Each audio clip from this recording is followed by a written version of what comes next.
સુરતના અઠવા લાઇન્સ ખાતે આવેલા પોલીસ પરેડ ગ્રાઉન્ડમાં યોગોત્સવનું આયોજન કરવામાં આવ્યું હતું, જેમાં શહેરભરમાંથી લોકો મોટી સંખ્યામાં ઉમટી પડ્યા હતા. વહેલી સવારે થયેલા આયોજનમાં લોકોએ એક સાથે સામૂહિક યોગાભ્યાસ કર્યો હતો. યોગ દિવસની 50 દિવસ બાકી રહ્યા હોવાથી જનજાગૃતિના ભાગરૂપે સમગ્ર કાર્યક્રમનું આયોજન કરવામાં આવ્યું હતું. આયુષ મંત્રાલય, મોરારજી દેસાઈ રાષ્ટ્રીય યોગ સંસ્થા અને ગુજરાત રાજ્ય યોગ બોર્ડના સંયુક્ત ઉપક્રમે આજે યોગ મહોત્સવ 2024નું આયોજન કરવામાં આવ્યું હતું. સુરતના અઠવા લાઇન્સ સ્થિત પોલીસ પરેડ ગ્રાઉન્ડ ખાતે આ આયોજન કરાયું હતું.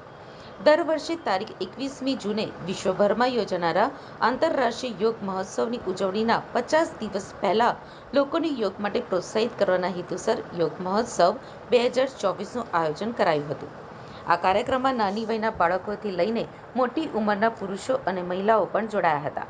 આ કાર્યક્રમમાં આયુષ મંત્રાલયના સચિવ Vaidya Rajesh Kotecha, deputy director general Satyajit Paul અને સુરત મહાનગરપાલિકાના કમિશનર શાલિની અગ્રવાલની હાજરી હતી.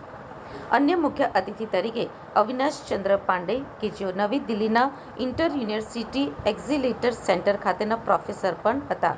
સાથે જ મોટી સંખ્યામાં અલગ અલગ સ્થળે રોજ યોગ કરનારા લોકો પણ ઉપસ્થિત રહ્યા હતા. સર, આપના નામથી શરૂઆત. હું રાજેશ કોટેચા, સચિવ આયુષ મંત્રાલય, ભારત સરકાર. આજે સુરતમાં યોગ મહોત્સવ, આપણે આંતરરાષ્ટ્રીય યોગ દિવસ 21 જૂને થવાનો છે, એના 50 ડેઝ કાઉન્ટડાઉન, એના 50 દિવસ બાકી છે. એટલે એક મોટો કાર્યક્રમ યોગનો અહીંયા સુરતના પોલીસ પરેડ ગ્રાઉન્ડમાં આજે થયો અને એમાં સુરતના ખૂણે ખૂણેથી લોકો પધાર્યા. આખું મેદાન ભરેલું હતું અને સવારે 6 વાગ્યાથી બધાએ મળીને યોગાભ્યાસ કર્યો. મૂળ આપણે 100 દિવસ જ્યારે યોગ દિવસના બાકી હોય ત્યારે પ્રત્યેક દિવસે એક કાર્યક્રમ કરીએ છીએ, એટલે આખા દેશમાં એના વિશે એક જાગૃતિ આવે ને અને આંતરરાષ્ટ્રીય યોગ દિવસને આપણે બહુ મોટા પાયે આપણે મનાવી શકીએ. એના એ કડીના ભાગરૂપે 100 દિવસનો કાર્યક્રમ દિલ્હીમાં થયો, 75 દિવસનો કાર્યક્રમ પૂનામાં થયો અને આજે 50 દિવસ કાઉન્ટડાઉનનો કાર્યક્રમ સુરતમાં થયો. અને સુરતમાં આ કાર્યક્રમની વિશેષતા એટલા માટે છે કે આ ગુજરાત યોગ બોર્ડ સાથે મળીને આયુષ મંત્રાલયને આયોજન કર્યું. સુરત મહાનગરપાલિકાએ ખૂબ સહયોગ કર્યો. સુરતના સીપી આવ્યા, સુરતના મ્યુનિસિપલ કમિશનર પણ આવ્યા. સુરતના બધાનું પાર્ટિસિપેશન રહ્યું. આ જે પ્રોગ્રામ કરવા પાછળનો મેઇન ઉદ્દેશ્ય શું છે અને કેટલો ફાયદો થાય છે? આપણે બધા જાણીએ છીએ કે આ 10મું વર્ષ છે યોગ દિવસનું અને યોગ દિવસ જ્યારે આપણે યુનાઇટેડ નેશન્સ તરફથી આંતરરાષ્ટ્રીય યોગ દિવસની માન્યતા ભારતના પ્રયાસથી મળી પછી આખા વિશ્વમાં યોગ વિશે જાગૃતિ આવી છે. એટલે યોગ છે એ માત્ર શરીરને સ્વસ્થ કરે એવું નથી, શરીર, મન અને આત્મા બધાને સ્વસ્થ કરે. એટલે યોગને આપણે ઘર ઘર સુધી લઈ જવા માટેનો એક કોન્શિયસ એફર્ટ છે કે લોકો સ્વસ્થ રહે અને આપણા દેશના લોકો સ્વસ્થ રહે તો આપણે આખી દુનિયામાં જે અત્યારે ભારત આગળ વધી રહ્યું છે, નેતૃત્વ આપી રહ્યું છે, આપણે વિશ્વગુરુ આપણે કહેવાયા છીએ, તો વિશ્વગુરુ તરીકે આપણે આખા વિશ્વમાં યોગ પહોંચાડવા માટેના એક કોન્શિયસ એફર્ટ્સ કરીએ છીએ. એના ભાગરૂપે આપણે આ કાર્યક્રમો કરીએ છીએ. એટલે આ ખાલી એક ગેટ ટુગેધર નથી, પણ એક કોન્શિયસલી લોકોમાં બિહેવિયર ચેન્જ લાવવાનો એક પ્રયત્ન છે કે લોકો પોતાના જીવનમાં યોગને ઉતારે, યોગના અભ્યાસ કરે, પોતાના પરિવારને મોટિવેટ કરે, આસપાસના લોકોને યોગાભ્યાસ કરાવે. ઉદાહરણ તરીકે ગયા વર્ષે આપણે યોગ દિવસમાં 23.5 કરોડ લોકોએ પાર્ટિસિપેટ કરેલું અને આ વર્ષે અમે સંકલ્પ કર્યો છે કે 30 કરોડ લોકો આખા દેશમાં, બધા રાજ્ય સરકારો, બધી યોગ સંસ્થાઓ અને આપણા જનસામાન્યના સહયોગથી આપણે 30 કરોડ લોકો પાર્ટિસિપેટ કરશે. મૂળ હેતુ શું છે કે લોકો પોતાના જીવનમાં યોગ કરતા થાય અને યોગ કરતા થાય તો જેમ માનનીય પ્રધાનમંત્રીએ એક વખત કહેલું કે યોગ છે એ ઝીરો પ્રીમિયમનો ઇન્સ્યોરન્સ છે. એટલે એમાં 1 પૈસાનું આપણે ઇન્સ્યોરન્સ આપવું નથી પડતું, પ્રીમિયમ નથી આપવું પડતું, એ હેલ્થ ઇન્સ્યોરન્સ છે. એટલે એ જે બિહેવિયર ચેન્જ કોમ્યુનિકેશન છે એના માટેના બધા પ્રયત્નો કરીએ છીએ આપણે. અને આંતરરાષ્ટ્રીય યોગ દિવસને એ રીતે આપણે આગળ વધારી અને બધા લોકો યોગ કરતા થાય એના માટેના આ કાર્યક્રમો આખા દેશમાં થતા હોય છે.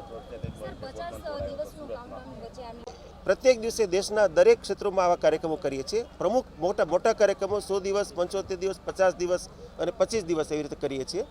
હું આપના માધ્યમથી હું સુરતની જનતાને હું એક મારા કોમ્પ્લિમેન્ટ્સ, વધામણા પણ આપવા માગું છું કે પાછલા દિવસોમાં આપણે 1 જાન્યુઆરીએ જ્યારે આપણે યોગનો એક કાર્યક્રમ સુરતમાં કર્યો અને એને વર્લ્ડ રેકોર્ડ મળ્યો, Guinness book of world record મળ્યો. એટલે સુરત માટે યોગ નવું નથી. મને લાગે છે કે સુરત ધીરે ધીરે યોગ, જેમ સુરત છે એ સ્વચ્છ શહેર છે, દેશભરનું સૌથી સ્વચ્છ શહેર, એવી રીતે સુરત યોગનું શહેર પણ બનવા જઈ રહ્યું છે એવું મને લાગે છે. સર, આજના યુથને યોગ પ્રત્યે અવેરનેસ માટે શું મેસેજ આપશો? મારી તરફથી હું આપ સૌને આપના માધ્યમથી હું કહેવા માગીશ કે પોતાના જીવનમાં યોગ ઉતારો, યોગનો અભ્યાસ કરો અને યોગને આપની આસપાસના બધા લોકોને યોગ કરવા માટે મોટિવેટ કરો, કેમ કે યોગ છે એ સ્વસ્થ રહેવા માટેનું સૌથી મોટું સાધન છે અને યોગ કરવાથી આપણે ચિકિત્સક પાસે જવાની આવશ્યકતા ન પડે, આપણે પોતે જ સ્વસ્થ રહીએ. બેન, આપનું નામ? ભાવના વડુકિયા. ભાવનાબેન, કઈ જગ્યા પર આપના ગ્રુપનું શું નામ છે? રોજ કઈ જગ્યા પર યોગ કરો છો અને આજે કઈ જગ્યા પર યોગ કરવા ઉપસ્થિત છો? મારા ગ્રુપ છે મોરારજી દેસાઈ ગાર્ડન, અડાજણ ભૂલકા ભવનની સામે છે અને અમે રોજ યોગ કરીએ છીએ અને આજે અમે ઉમરા પોલીસ સ્ટેશન પર અમારું આખું ગ્રુપ, ફૂલ ગ્રુપ અમે અહીંયા યોગ કરવા માટે શહેરની આવ્યા જનતાને છીએ. શું કહેશો?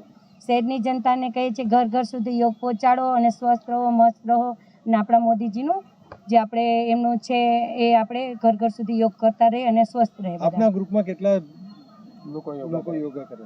મારા ગ્રુપમાં ડેઈલી અને આજે અમે 70 થી 100 જણ અમે રોજ મારા મોરારજી યોગ દેસાઈ ગાર્ડનમાં અમે યોગ કરીએ છીએ. વિશ્વ યોગ દિવસ આવી રહ્યો છે, શું કહેશો? વિશ્વ યોગ આવી રહ્યો, જાણે બર્થડેની સેલિબ્રેશન છે એમ અમારા મનમાં એમ છે કે 50 દિવસ, આજે 5 દિવસ પછી આજે યોગ દિવસ 21 જૂન આવી રહ્યો છે. આ જ રીતે આ જ ઉત્સાહથી અમે સૌ યોગ કરીશું અને ઘર ઘર સુધી યોગ પહોંચાડશું, મસ્ત રહીશું, સ્વસ્થ રહીશું બધા. આભાર બેન.